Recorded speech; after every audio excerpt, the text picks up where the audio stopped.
सेवाएं हैं, ये जो भी प्रोग्राम सब सेवाएं हमारे, कुछ भी हुआ शंकर भाई जी, कुछ भी हुआ शंकर भाई जी को फ़ोन करो।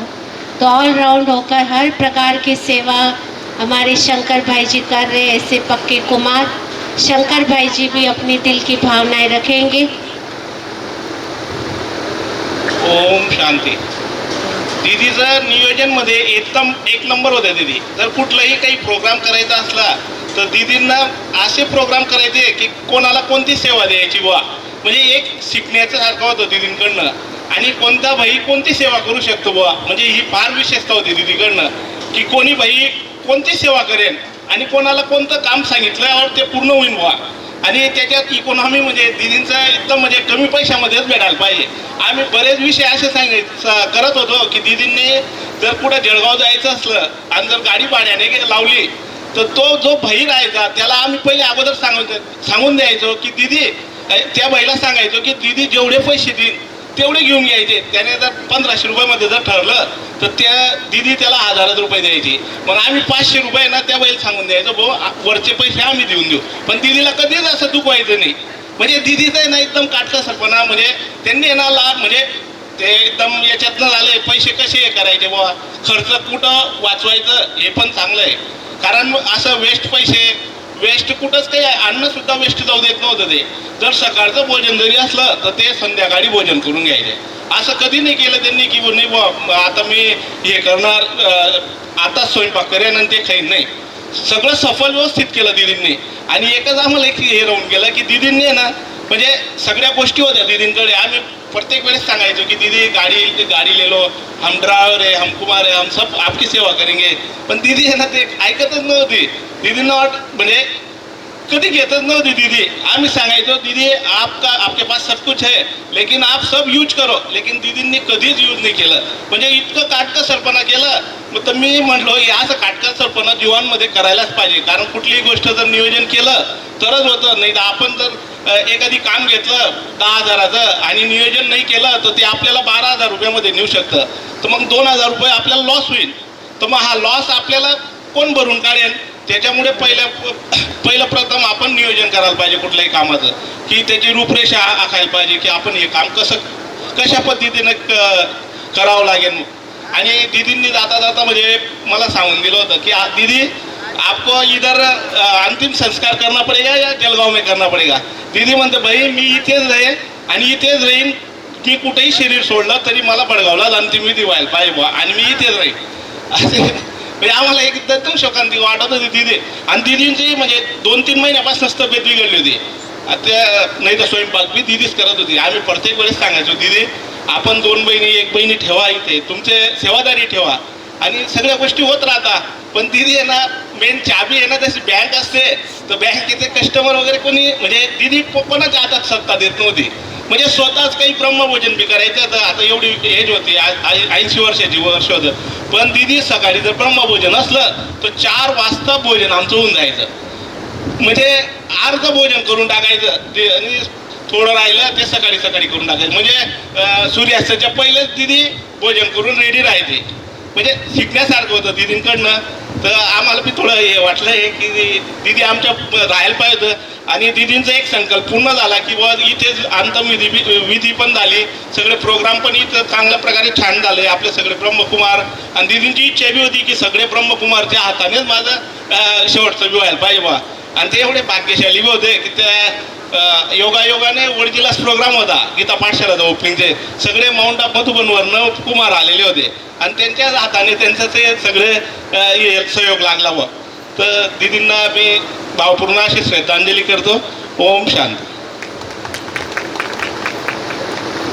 ओम शांति. अभी महेश भाई जिनको हम बबलू भाई बोलते, वो भी ईश्वरीय ज्ञान उन्होंने भड़गांव से ही लिया, ज्ञान में आए और अभी सिलवासा में अपनी लौकिक कार्य अर्थ दे रहे हैं अपनी सेवाएं.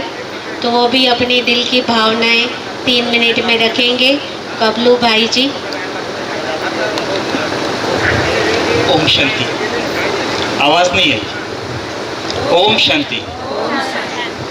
मंच पर उपस्थित माननीय सम्माननीय ज्येष्ठ श्रेष्ठ एवं वरिष्ठ और सभी दैवी कुलभूषण भाई बहन, ये जो लाइन मैं आपके सामने बोल रहा हूँ, ये दीदी ने आज से 25 साल पहले एक जगह प्रवचन चल रहा था, वहाँ पर बोली थी। और तब से लेके वो लाइन मैंने सीख ली कि कभी भी जाओ, अगर आपको मंच पर उपस्थित वरिष्ठों के नाम अगर पता नहीं है तो ये लाइन बोल दो, सब उसमें आ जाएगा। तो सीखना माना दीदी का रग रग में था, सिखाना, खुद भी सीखना और सिखाना, ये दोनों चीज़ें दीदी के अंदर थी। सभी ने यहाँ पर इकोनॉमी की बात की, इकोनॉमी इकोनॉमी दीदी करते थे। मैंने उनको नोट किया था एक बार, जब भड़गांव के पुराने सेंटर में दीदी रहा करते थे, वहीं से हमारी शिफ्ट की शुरुआत हुई। तो वहाँ पर एक बार गैस पर दीदी तवे पे रोटियां सेक रही थी और दूसरा गैस जलाना था, लाइटर साइड में पड़ा था, माचिस साइड में पड़ी थी। दीदी ने माचिस निकाली, माचिस खोली, उसमें से तिल्ली निकाली, ये गैस जो जल रहा था उसमें उसको उल्टा लगाया, जहाँ से आग जलती उधर से नहीं, उसके उल्टे साइड से उसको लगाया, यहाँ की गैस में लगाया, उसको फूंक दिया, बंद किया और वापस उस तिल्ली को माचिस में रख दी। इकोनॉमी क्या होती है? क्योंकि 1985 एक ऐसा समय था जब बहनों को आगे नहीं जाने दिया जाता था। उस समय दीदी ने ज्ञान लिया और उस समय में जो सारे संकट, सारे कष्ट जो दीदी ने झेले हैं अपने जीवन में, लौकिक जीवन में कहो या फिर अलौकिक जीवन में रहते हुए, लौकिक गांव वालों के जो ताने होते थे, दीदी ने एक बार मुझे बताया था, जब मैं दीदी के साथ भोकर गया था, 4 दिन मैं दीदी के साथ रहा था। वहाँ पर उन्होंने मुझे, मतलब कुछ काम तो था नहीं, थोड़ा साफ सफाई किया और 4 दिन दीदी के साथ रहना है तो क्या बातें होंगी। तो दीदी को मैंने पूछा कि दीदी आपका यहाँ का सफ़र कैसा रहा? तो उन्होंने मुझे बहुत सारी बातें बताई। उसमें से एक बात दीदी ने मुझे बताई कि बोले बबलू, यहाँ पर ना जो लोग कीर्तनकार आते थे, जो कीर्तन करने आते थे, जब वो यहाँ, उनको पता चलता था कि वहाँ पर दीदी बहुत सारी सेवाएं करती थी भोकर में, तो जब उनको पता चलता था कि यहाँ पर ब्रह्मा कुमारी का सेंटर चलता है, तो कीर्तनकार लोग कहते थे कि ब्रह्मा कुमारी जो है ना, ये जैसे खेती में तण होता है ना, घास फूस होती है, वैसे वो हमारे समाज में तण है, घास फूस है, उसको उखाड़ कर फेंको।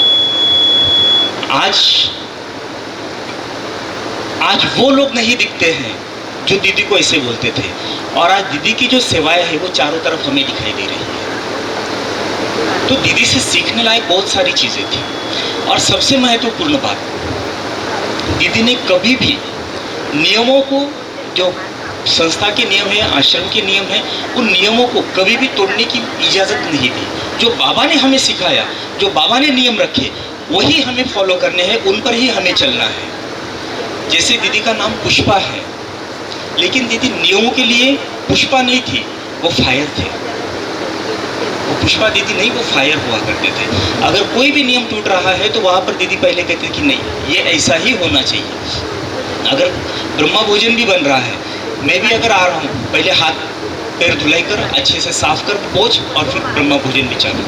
कोई भी माता थी, यहाँ पे सारी माताओं को पता है, अब तो मैं खुद यहाँ पर 20 साल से नहीं हूँ, लेकिन सभी माताओं को पता है कि दीदी जब भी कोई ब्रह्मा भोजन के लिए या कोई भी काम करना था, पहले हाथ पैर धुलाई करो, अच्छे से साफ करो और फिर काम शुरू करो। सिर्फ इकोनॉमी नहीं, तो सब चीज़ों में वो परफेक्ट हुआ करते थे। और हमें पार्वती दीदी के बारे में भी, बड़ी दीदी के बारे में भी बहुत सारी बातें, क्योंकि उस समय तो हम थे नहीं, लेकिन दीदी के माध्यम से बहुत बातें पता चलती थी कि कैसे वो भी इकोनॉमी किया करते थे, कैसे उनसे ही हमने सारी चीज़ें सीखी, ऐसी दीदी हमें बताया करती थी। तो ये बहुत ही सीखने लायक बातें थी। और क्या बोले, दिन कम बढ़ेंगे, क्योंकि 20 साल, 22 साल, 25 साल का अनुभव है उनके साथ का। फिर भी आप सभी को ओम शांति, ओम शांति।